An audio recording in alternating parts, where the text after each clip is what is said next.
সন্তান মাত্র 8 মাস বয়স, গতকালকে যখন ওর কাছে নিয়ে আসছে সবাই বাবাকে দেখাবে ওসমান হাদিকে।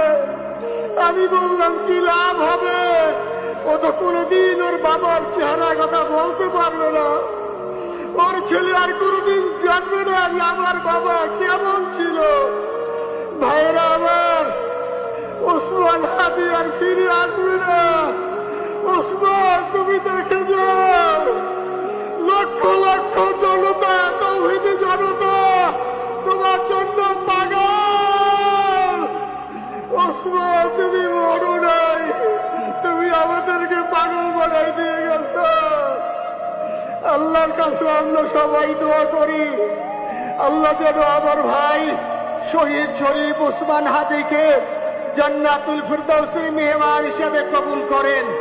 ওর জন্য আপনারা দোয়া করবেন।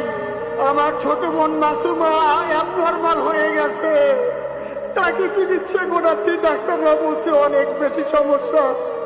আমাদের পরিবারের জন্য একটু দোয়া করবেন। আমাদের আর কোনো চাওয়া পাওয়া নাই। শরীফ ওসমান হাদি তুমি বেঁচে থাকো, আমরা ওর জন্য দোয়া করি। আল্লাহ তাআলা শরীফ ওসমান হাদিকে জান্নাতের সর্বোচ্চ মাকাম নসিব করুন, আমিন।